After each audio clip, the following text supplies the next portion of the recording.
नमस्कार दोस्तों, study with mind map YouTube channel में आपका बहुत बहुत स्वागत है। तो एसएससी जीडी के जीके और जीएस सेक्शन में ये आपका 12वां प्रैक्टिस सेट है और 11 प्रैक्टिस सेट हमने ऑलरेडी अपलोड कर दिए हैं और इनका जो लिंक है आपको डिस्क्रिप्शन में मिल जाएगा। वहाँ से आप इन सारी वीडियोज़ को देख सकते हो। इसके अलावा हमारी एक सीरीज़ चल रही है हिंदी के लिए और इसमें हमने अभी तक 21 प्रैक्टिस सेट अपलोड कर दिए हैं। अगर आपने ये प्रैक्टिस सेट नहीं देखे हैं तो इनका भी लिंक आपको डिस्क्रिप्शन में मिल जाएगा, वहाँ से भी आप इनको देख सकते हो। इसके अलावा दोनों की जो प्लेलिस्ट है वो आपको चैनल पे मिल जाएगी, वहाँ से भी आप इन सारी वीडियोज़ को देख सकते हो। और स्टार्ट करते हैं अपना आज का जो डिस्कशन है। सबसे पहला क्वेश्चन आता है आपका, चीन के ग्वांगझू में आयोजित BWF वर्ल्ड टूर फाइनल्स 2018 में पीवी सिंधु ने जापान की खालिस्तान को हराया। Option A Chen Yufei, option B Carolina Marin, option C Tai Tzu Ying या फिर डी नोजोमी ओकुहारा। तो यहाँ पे जो आपका राइट ऑप्शन होगा ना वो होगा आपका डी नोजोमी ओकुहारा। वहीं जब मैं बात करता हूँ इंटरनेशनल बैडमिंटन फेडरेशन के बारे में, तो इसका जो हेडक्वार्टर है वो है आपका मलेशिया में और इसके जो प्रेसिडेंट हैं वो हैं आपके पॉल एरिक, जो कि हैं आपके डेनमार्क के। और वहीं जब मैं डेनमार्क की बात करता हूँ तो इसकी जो कैपिटल है वो है कोपेनहेगन और इसकी जो करेंसी है वो है आपका डेनिस क्रोन। और यहाँ पे जो पीएम है वो है आपके मेट्टे फ्रेडरिक्सन।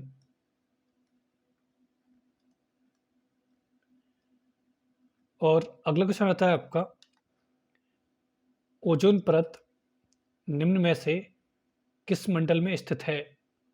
ऑप्शन ए तापमंडल, ऑप्शन बी मध्यमंडल, ऑप्शन सी समताप मंडल या फिर डी क्षोभ मंडल। तो यहाँ पे जो आपका राइट ऑप्शन होगा ना वो होगा आपका सी समताप मंडल। यहाँ पे एक पिक्चर है, इसको आप देख करके समझ सकते हो कि सबसे पहला आता है आपका ट्रोपोस्फेयर, जिसको बोलते हैं क्षोभ मंडल। फिर आता है आपका स्ट्रेटोस्फेयर यानी समताप मंडल। फिर आपका मेसोस्फेयर यानी मध्यमंडल। फिर आता है आपका थर्मोस्फेयर यानी तापमंडल। इसके ऊपर जो आता है वो रहता है आपका एक्सोस्फेयर यानी बहिर्मंडल। और आगे बढ़ने से पहले मैं आपको बता दूं, अगर आपने स्टडी विद माइंड मैप को सब्सक्राइब नहीं किया है तो चैनल को सब्सक्राइब ज़रूर करिए और जो बेल आइकन होता है उसको भी ज़रूर दबाइए। इससे क्या होगा कि जब भी हम वीडियो अपलोड करेंगे तो उसका जो नोटिफिकेशन है वो आपको मिल जाएगा और आपसे कोई भी वीडियो मिस नहीं होगी। और अगला क्वेश्चन आता है आपका, चित्तौड़गढ़ के किले के अंदर विजय के प्रतीक विजय स्तंभ का निर्माण किसने कराया? Option A Rana Uday Singh, option B Rana Kumbha, option C Maharana Pratap या फिर डी राणा सांगा। तो यहाँ पे जो आपका राइट ऑप्शन होगा ना वो होगा आपका भी राणा कुंभा। वहीं जब मैं बात करता हूँ जो विजय स्तंभ है इसका निर्माण कब करवाया गया, तो ये करवाया गया आपका 1448 में। और इसके जो वास्तुकार थे वो कौन थे? वो थे आपके राव जेता। वहीं जब मैं बात करता हूँ विजय स्तंभ, तो जो राजस्थान का माध्यमिक शिक्षा बोर्ड है और जो इनकी पुलिस है उसका ये प्रतीक चिन्ह भी है। और अगला क्वेश्चन आता है आपका, भारत के सुप्रसिद्ध संगीतज्ञ उस्ताद बिस्मिल्लाह खां को 2001 में खालिस्तान पुरस्कार से सम्मानित किया गया था। Option A Padma Bhushan, option B Padma Vibhushan, या फिर सी इनमें से कोई नहीं, या फिर डी भारत रत्न। तो यहाँ पे जो आपका राइट ऑप्शन होगा ना, वो होगा आपका डी भारत रत्न। और वहीं जब बात करते हैं उस्ताद बिस्मिल्लाह खां के बारे में, इनका जो वाद्य यंत्र था वो था आपका शहनाई। और अगला क्वेश्चन आता है आपका, किस मुगल सम्राट ने सुलह ए कुल के विचार पर जोर दिया? Option A Babur, option B Shahjahan, option C Akbar, या फिर डी हुमायूं। तो यहाँ पे जो आपका राइट ऑप्शन होगा ना, वो होगा आपका सी अकबर। वहीं जब मैं बात करता हूँ अकबर के द्वारा कौन कौन सी इमारतें बनवाई गई, तो इसमें सबसे पहला नाम आता है आपका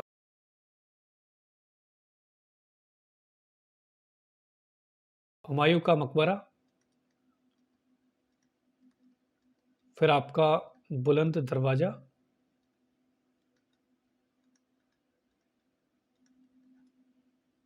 फिर आता है आपका पंचमहल, फिर आपका खास महल। ये सभी अकबर के द्वारा इनका निर्माण करवाया गया। और अगला क्वेश्चन आता है आपका, निम्न में से किस राज्य में स्थायी वनों द्वारा आच्छादित क्षेत्रफल सर्वाधिक है? Option A Uttarakhand, option B Madhya Pradesh, option C Jammu एवं कश्मीर, या फिर डी आंध्र प्रदेश। तो यहाँ पे जो आपका राइट ऑप्शन होगा ना, वो होगा आपका बी मध्य प्रदेश।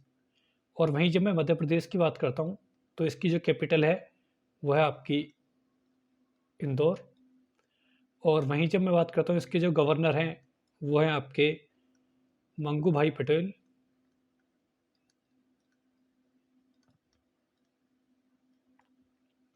और वहीं जब बात करता हूँ इसके सीएम, वो है आपके शिवराज सिंह चौहान।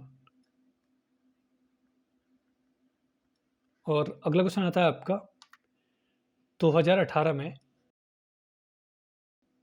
इंडोनेशिया में संपन्न हुए एशियाई खेलों में भारत ने किस प्रतियोगिता में सर्वाधिक पदक जीते? ऑप्शन ए मुक्केबाजी, ऑप्शन बी कुश्ती, ऑप्शन सी निशानेबाजी, या फिर डी एथलेटिक्स। तो यहाँ पे जो आपका राइट ऑप्शन होगा ना, वो होगा आपका डी एथलेटिक्स। और वहीं जब मैं बात करता हूँ एशियाई खेलों के बारे में, तो सबसे पहले जो एशियाई खेल थे वो कहाँ पे संपन्न हुए? वो हुए आपके न्यू दिल्ली में, जो कि हुए आपके 1978 में। वहीं जब मैं बात करता हूँ जो आपके 19वें एशियन गेम्स थे वो कहाँ पे हुए? तो ये हुए आपके चाइना में, और ये हुए आपके 2022 के अंदर। फिर वहीं जब बात करते हैं जो 20वें आपके एशियन गेम्स हैं वो कहाँ के लिए प्रस्तावित हैं? तो ये हैं आपके जापान के लिए, और ये होंगे आपके 2026 में। और अगला क्वेश्चन आता है आपका, तेरा ताली खालिस्तान के कमर जनजाति का प्रसिद्ध लोक नृत्य है। Option A Kerala, option B Orissa, option C Tamil Nadu, या फिर डी राजस्थान। तो यहाँ पे जो आपका राइट ऑप्शन होगा ना, वो होगा आपका डी राजस्थान। वहीं जब मैं इसके और जो लोक नृत्य हैं उनके बारे में बात करता हूँ, तो इसके अंदर आते हैं आपके घूमर, चक्री, गणगौर, फिर आपका झूलन, फिर आपका झूमा, फिर आपका घपाल। ये सभी राजस्थान के लोक नृत्य हैं। और वहीं जब बात करता हूँ केरल की, तो इसमें आता है आपका कथकली, जो कि एक शास्त्रीय नृत्य है, और आपका ओटम थुल्लुम।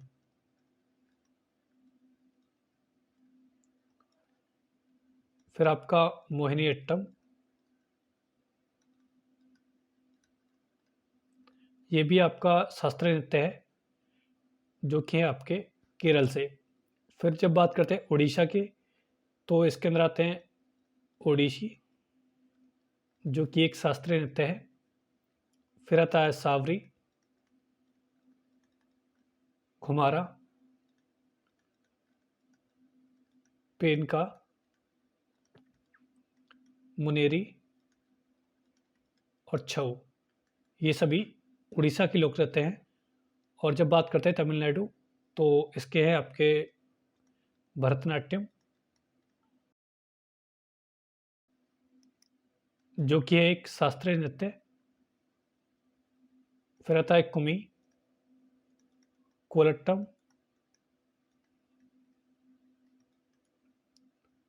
और कवाड़ी। ये सभी इसके लोक नृत्य हैं। और अगला क्वेश्चन आता है आपका 2018 में इंडोनेशिया में संपन्न हुए एशियाई खेलों में भारत की ओर से सबसे कम उम्र में स्वर्ण पदक जीतने वाले सौरभ चौधरी का संबंध किस प्रतिस्पर्धा से है? Option A gymnastic, option B तैराकी, ऑप्शन सी एथलेटिक्स या फिर डी निशानेबाजी। तो यहाँ पे जो आपका राइट ऑप्शन होगा ना, वो होगा आपका डी निशानेबाजी।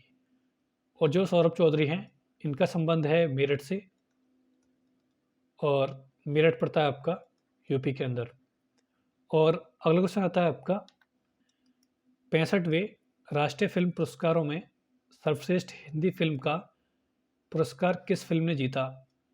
Option A toilet Ek Prem Katha, option B Newton, option C Baahubali 2 या फिर डी मॉम। तो यहाँ पे जो आपका राइट ऑप्शन होगा ना, वो होगा आपका बी न्यूटन। वहीं जब मैं बात करता हूँ 68वें नेशनल फिल्म अवार्ड, जो कि हुए आपके 2022 में, तो इसमें जो बेस्ट एक्टर थे वो थे अजय देवगन।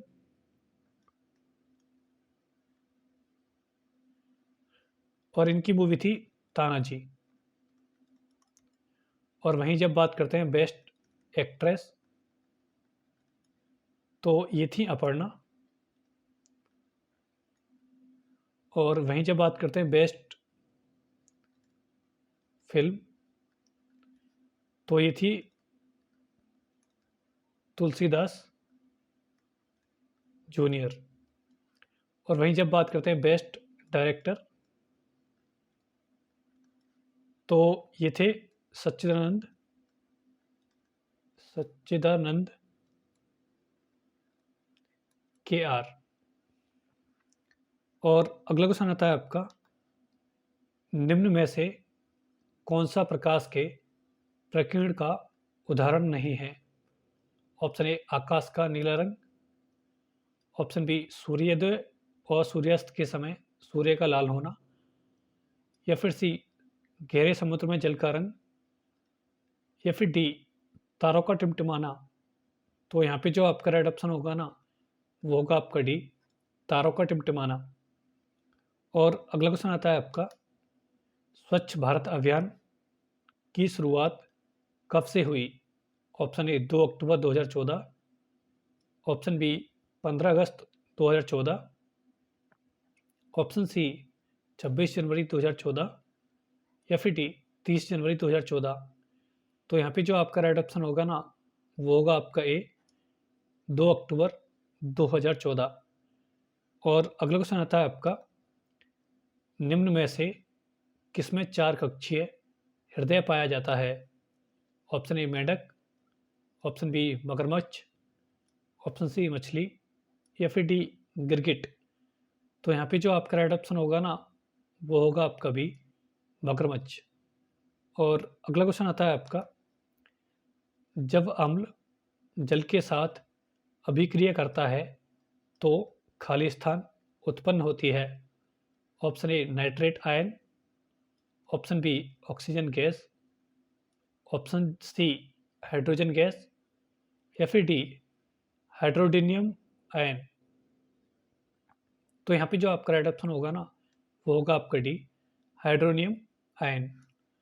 और अगला क्वेश्चन आता है आपका, निम्न में से कौन सा भारत का एक प्रमुख लौह अयस्क निर्यात बंदरगाह है? Option A Visakhapatnam, option B Tuticorin, option C Mormugao, या फिर डी कांदला। तो यहाँ पे जो आपका राइट ऑप्शन होगा ना, वो होगा आपका सी मोरमुगांव। और वहीं जब मैं बात करता हूँ विशाखापत्तनम, ये है आपका आंध्र प्रदेश में। जब बात करते हैं तूतीकोरिन, ये है आपका तमिलनाडु में। जब कांतला की बात करते हैं तो यह है आपका गुजरात के अंदर। और जो मोरमुगांव है, ये है आपका गोवा के अंदर। और अगला क्वेश्चन आता है आपका, रॉलेट एक्ट भारत में कब लागू किया गया? Option A 1918, option B 1919, option C 1921, या फिर डी 1920। तो यहाँ पे जो आपका राइट ऑप्शन होगा ना, वो होगा आपका बी 1919। वहीं जब मैं बात करता हूँ इस समय जो फेमस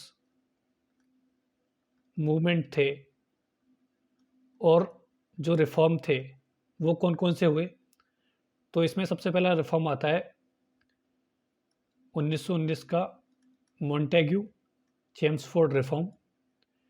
फिर 1919 में ही होता है आपका रॉलेट एक्ट। और फिर 1919 में ही होता है आपका जलियांवाला मैसेकर। फिर आता है आपका दी नॉन कोऑपरेशन मूवमेंट,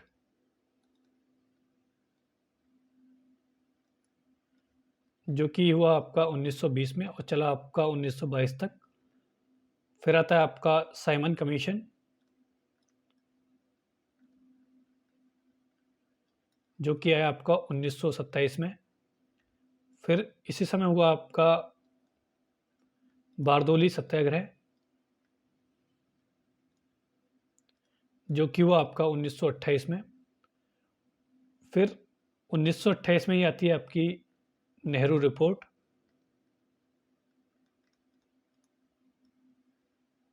और एक इम्पोर्टेंट सेशन होता है कांग्रेस का, जो कि होता है लाहौर सेशन, जो कि हुआ आपका 1929 में।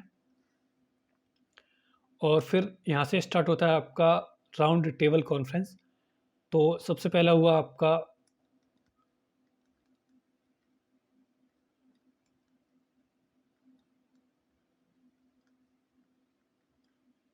1930 में, और दूसरा जो हुआ वो हुआ 1931 में, और तीसरा जो हुआ आपका वो हुआ आपका 1932 में। और 1931 में ही होता है आपका गांधी इरविन पैक्ट। और 1931 में ही राजगुरु सुखदेव और भगत सिंह, इनको 23 मार्च को फांसी भी होती है। तो ये सभी चीज़ें आपको याद रखनी है, एग्जाम के प्रोस्पेक्ट से बहुत ही ज़्यादा इम्पोर्टेंट है, और यहाँ से एक सीधा क्वेश्चन पूछा जा सकता है। और चलते हैं अपने अगले क्वेश्चन पे। किस गवर्नर जनरल ने सती प्रथा को ख़त्म किया था? Option A Hasting, option B Dalhousie, option C Cornwallis, या फिर डी बेंटिक। तो यहाँ पे जो आपका राइट ऑप्शन होगा ना, वो होगा आपका डी बेंटिक। और जब मैं बेंटिक की बात करता हूँ, तो इसने जो शासन किया वो किया 1828 से लेकर के 1835 तक।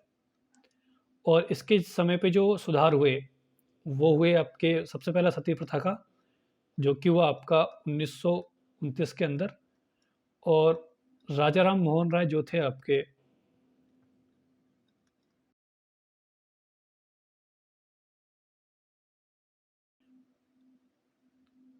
तो राजा राम मोहन राय ने इसमें एक महत्वपूर्ण भूमिका निभाई। फिर आता है आपका 1833 का चार्टर एक्ट। और इसमें जो बंगाल का गवर्नर था, उसको अब भारत का गवर्नर बना दिया गया। और इन्हीं के समय पे एक आयोग का गठन हुआ, जो कि था मैकॉले आयोग।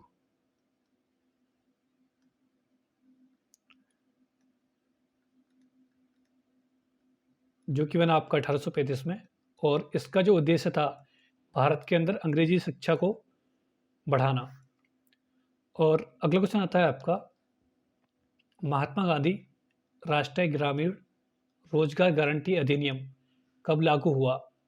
Option A 2004, option B 2002, option C 2005 या फिर डी 2003। तो यहाँ पे जो आपका राइट ऑप्शन होगा ना, वो होगा आपका सी 2005। और अगला क्वेश्चन आता है आपका, निम्न में से किसको अचल संपत्ति के रूप में वर्गीकृत नहीं किया जाता? ऑप्शन ए इमारतें, ऑप्शन बी साधन, ऑप्शन सी कच्चा माल या फिर डी मशीनें। तो यहाँ पे जो आपका राइट ऑप्शन होगा ना, वो होगा आपका सी कच्चा माल। और अगला क्वेश्चन आता है आपका, नोबेल पुरस्कार निम्न में से किस क्षेत्र में नहीं दिया जाता है? ऑप्शन ए जीव विज्ञान,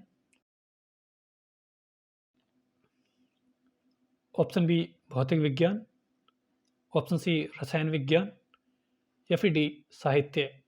तो यहाँ पे जो आपका राइट ऑप्शन होगा ना, वो होगा आपका ए जीव विज्ञान। और वहीं जब मैं बात करता हूँ नोबेल प्राइज़ की, तो इसकी जो शुरुआत हुई वो हुई 1901 से, और ये दिया जाता है आपका फिजिक्स यानी भौतिकी, फिर आपका केमिस्ट्री यानी रसायन, फिर आपका मेडिसिन, फिर आपका लिटरेचर, और फिर था आपका इकोनॉमिक्स। और जो इकोनॉमिक्स है इसको जोड़ा गया 1968 के अंदर। और अगला क्वेश्चन आता है आपका, 2012-13 में शिक्षा पर खर्च जीडीपी के प्रतिशत के रूप में था? Option A 4.5, option B 3.1, option C 4.7 या फिर डी 3.7। तो यहाँ पे जो आपका राइट ऑप्शन होगा ना, वो होगा आपका बी 3.1। वहीं जब मैं बात करता हूँ वर्ष 2021 और 22 के लिए हमारी जो भारत की जीडीपी है अलग अलग संस्थाओं के हिसाब से कितने % पे ग्रो करेगी, तो इसमें सबसे पहले आता है आपका एनएसओ। इसके अकॉर्डिंग हमारी जो इकोनॉमी ग्रो करेगी 8.9% से करेगी। और फिर जब बात करते हैं आरबीआई के अकॉर्डिंग हमारी जो इकोनॉमी ग्रो करेगी वो करेगी 9.5 से।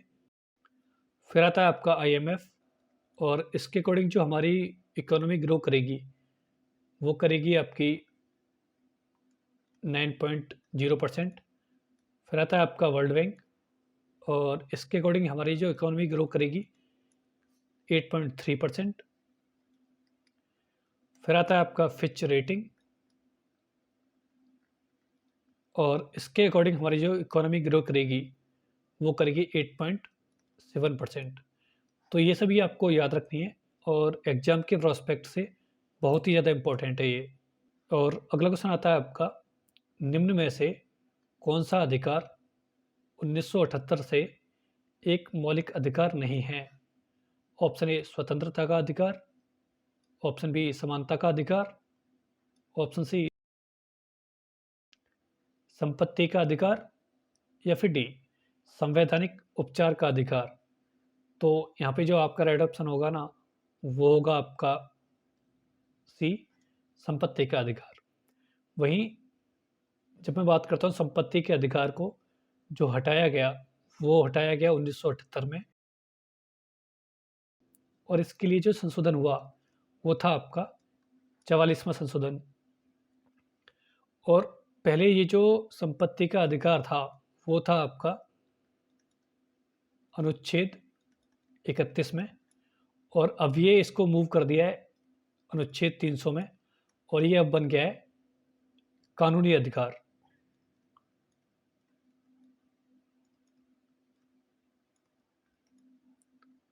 और अगला क्वेश्चन आता है आपका, खालिस्तान के प्रधानमंत्रित्व काल में राष्ट्रीय स्तर पर भारत की पहली गठबंधन सरकार का गठन किया गया था? Option A Chandrashekhar, option B BP Singh, option C Morarji Desai या फिर डी चौधरी चरण सिंह। तो यहाँ पे जो आपका राइट ऑप्शन होगा ना, वो होगा आपका सी, मोरारजी देसाई। और वहीं जब मैं बात करता हूँ मोरारजी देसाई के बारे में, तो इनको इंडिया और पाकिस्तान दोनों का जो सर्वोच्च सम्मान है, वो दोनों इनको मिल चुके हैं। और ये भारत के एकमात्र व्यक्ति है जिनको भारत और पाकिस्तान दोनों के सर्वोच्च सम्मान दिए गए हैं। और वहीं जब मैं बात करता हूँ पाकिस्तान का जो सर्वोच्च सम्मान है वो कौन सा है, तो वो है आपका निशान ए पाकिस्तान। और वहीं जब मैं बात करता हूँ भारत का सर्वोच्च सम्मान कौन सा है, तो वो है आपका भारत रत्न। और अगला क्वेश्चन आता है आपका, निम्न में से कौन सी रबी की फसल नहीं है? ऑप्शन ए चना, ऑप्शन बी मक्का, ऑप्शन सी चना, या फिर डी जौ। तो यहाँ पे जो आपका राइट ऑप्शन होगा ना, वो होगा आपका बी मक्का। वहीं जब मैं बात करता हूँ रबी की फसल के बारे में, तो इसकी जो बुवाई है वो होती है अक्टूबर में, और इसकी जो कटाई है वो होती है आपकी मार्च के अंदर। और इसमें जो फसलें आती हैं वो हैं आपकी व्हीट यानी गेहूँ, फिर आपका बार्ले यानी जौ, पोटैटो, ग्राम्स यानी चने, पीस यानी मटर, ये सभी इसके अंदर आते हैं। वही जब बात करते हैं खरीफ क्रॉप्स के बारे में, तो इसकी जो बुवाई है वो होती है जुलाई में, और इसकी जो कटाई है वो होती है आपकी अक्टूबर में। और इसके अंदर जो आते हैं वो मेज यानी मक्का, मिलेट यानी बाजरा, पीस, पीनट यानी मूंगफली, शुगर केन, ये सभी इसके अंदर आते हैं। और अगला क्वेश्चन आता है आपका, निम्न में से कौन सा एक नगर निगम का कार्य नहीं है? ऑप्शन ए बिजली और जल आपूर्ति, ऑप्शन बी कानून और व्यवस्था, ऑप्शन सी स्वास्थ्य और सफाई, या फिर डी सार्वजनिक कार्य। तो यहाँ पे जो आपका राइट ऑप्शन होगा ना, वो होगा आपका बी कानून और व्यवस्था। तो ये था हमारा practice set number 12। Practice set आपको कैसा लगा है कमेंट सेक्शन में ज़रूर बताइए। और हाँ, प्रैक्टिस सेट आपको अच्छा लगा है तो वीडियो को लाइक करिए, चैनल को सब्सक्राइब करिए, और ज़्यादा से ज़्यादा लोगों के साथ शेयर भी करिए। मिलते हैं आपको नेक्स्ट वीडियो में। धन्यवाद।